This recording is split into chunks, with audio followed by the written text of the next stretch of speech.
Bonjour. Nous allons donc corriger cet exercice. On demande de calculer le déterminant de la matrice suivante. Donc voici la matrice qu'on nous a donnée ici. On va donc calculer son déterminant. Solution.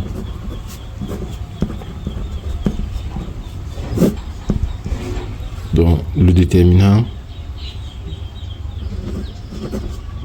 de A est égal à, on met la verticale et on met dans les coefficients qui sont à l'intérieur 5, 5, 5, 5, 2. Il s'agit d'une matrice qui a 4 lignes et 4 colonnes.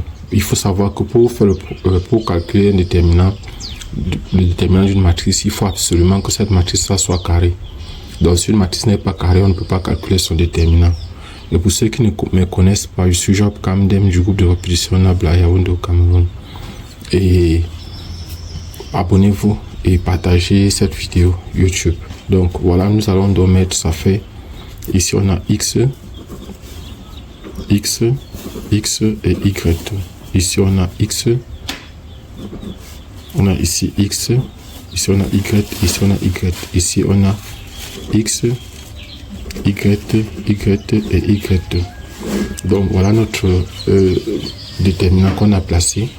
Et il faut savoir, propriété, il faut savoir que en ce qui concerne le calcul des déterminants, on va utiliser quelques propriétés. Donc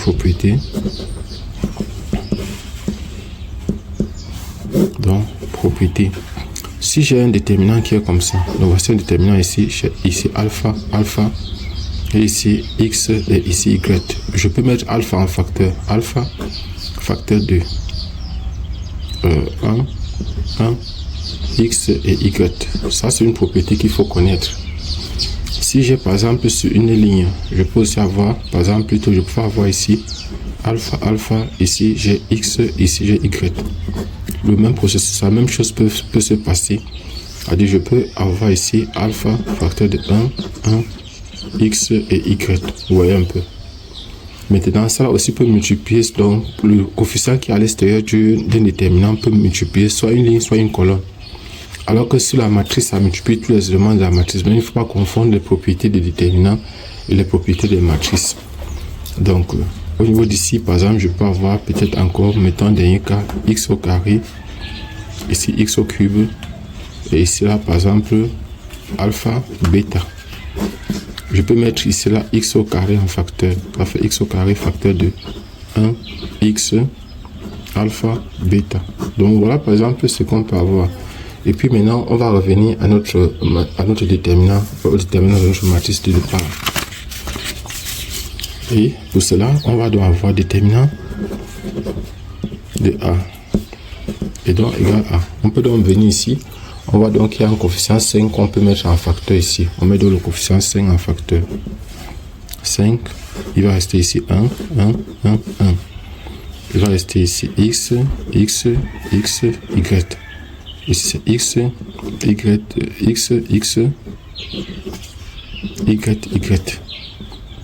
Ici c'est X, Y. Donc voilà ce qu'on a. Et il faut savoir qu'on peut utiliser les opérations d'échelonnage. Donc voici la première ligne, deuxième ligne, troisième ligne, quatrième ligne. Première colonne, deuxième colonne, troisième colonne, quatrième colonne. Les colonnes sont verticales et les lignes sont horizontales. Donc ça c'est la ligne 1, ligne 2, ligne 3, ligne 4. Et ce que nous allons faire, nous allons échelonner. Donc nous allons utiliser le pivot de Gauss pour chercher à avoir 0 ici, 0 ici, 0 ici. Et on va utiliser une des propriétés des déterminants.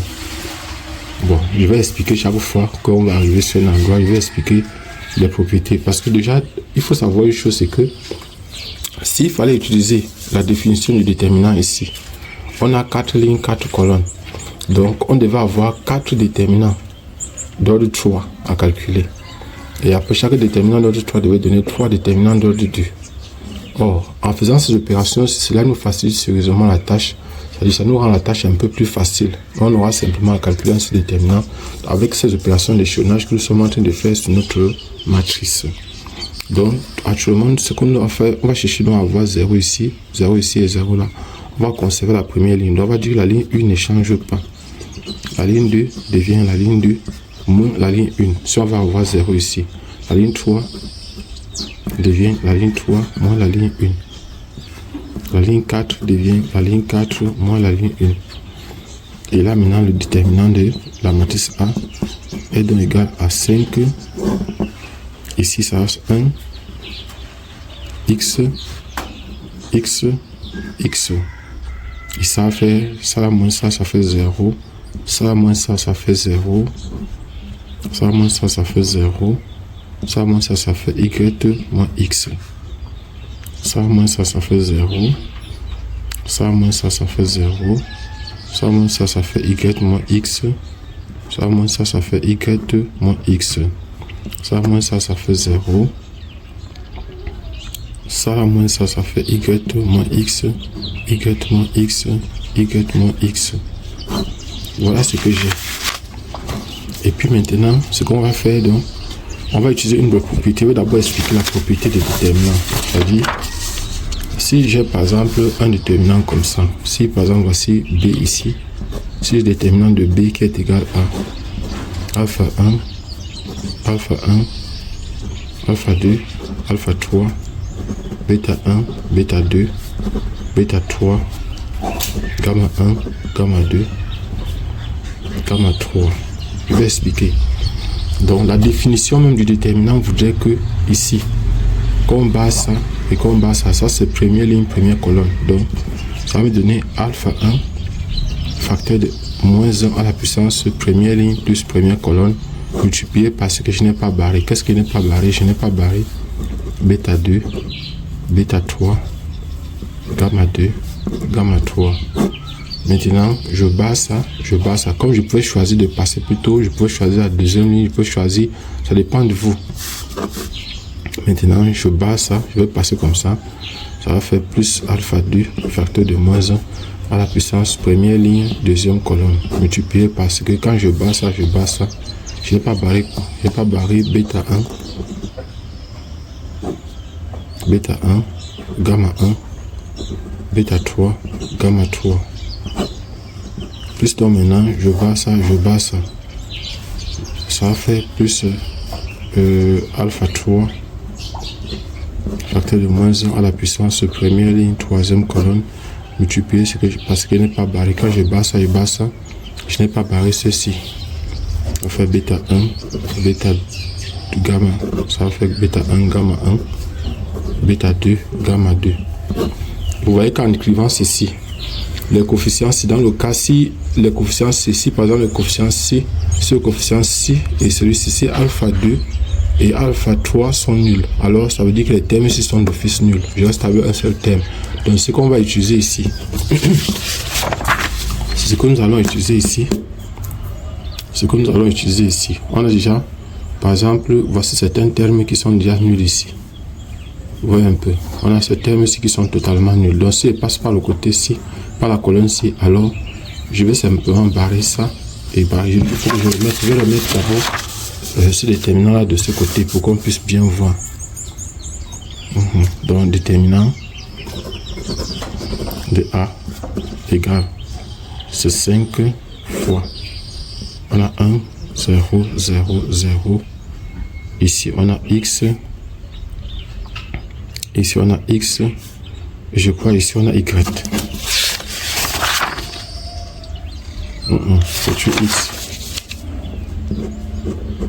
C'est X, X, X. Voilà. Et ici maintenant, ça sera 0, 0, 0. 0, 0. Également X. Ça fait 0. 0, 0. Également X, également X. 0, 0. Également X, également X. Et ici, ça sera Y moins X, Y moins X, Y moins X. Donc, je vais barrer ceci, je vais barrer ça. Ça va faire 5 égale à 5 facteur fois 1. Facteur de moins 1 à la puissance première ligne plus première colonne. Multiplié donc par, j'ai ici 0, 0, Y moins X, 0, Y moins X, Y moins X. J'ai ici Y moins X, Y moins X, Y moins X. Et là, par exemple, ici, ça va donner 1. Parce que moins 1 à la puissance 2, c'est 1. Donc ici, je peux mettre ici là, je peux mettre déjà, on va dire sur la colonne, je peux mettre y moins x en facteur, sur la colonne, c'est mettre y moins x, et ici c'est y moins x. Donc ça va faire 5 facteur de y moins x à la puissance 3. Maintenant ici, ça va rester 0, 0, 1, 0, 1, 1, 1, 1, 1. Voilà ce que j'obtiens. Et j'ai deux possibilités. Soit je bats ça, il y a déjà les zéros partout. Je peux utiliser notre propriété, mais je préfère qu'on aille doucement, progressivement, pour qu'on puisse comprendre. Donc maintenant, ce que j'aurai à faire ici, je peux barrer ça et je bats ça. Donc ça va faire 5 facteur de y moins x fois 1 puissance 3 fois 1 facteur de moins 1 à la puissance première ligne plus troisième colonne, multiplié par ce que je n'ai pas barré. Je n'ai pas barré 0, 1, 1, 1. Et puis maintenant, ça va faire ça fois ça, moins ça fois ça. Donc ça va faire ici moins 5 facteur de y moins x à la puissance 3. Donc ici donne 1. Et l'autre a donné moins 1. Donc voilà ce que ça donne. Ça va me donner, donc on peut faire entre le moins ici. Ça va donc faire 5 déterminant de a est donc égal à, on peut laisser comme ça, 5 moins 5 facteur de y moins x à la puissance 3. Donc voilà par exemple notre déterminant. C'est encore la même chose que d'écrire 5 facteur de y moins x de x moins y à la puissance 3. Donc c'est encore égal à déterminant de a est encore égal à 5 facteur de x moins y à la puissance 3. Donc voilà par exemple ce qu'on peut avoir ici. Abonnez-vous et partagez au maximum possible cette vidéo. Voilà, donc on a fini le calcul de notre déterminant.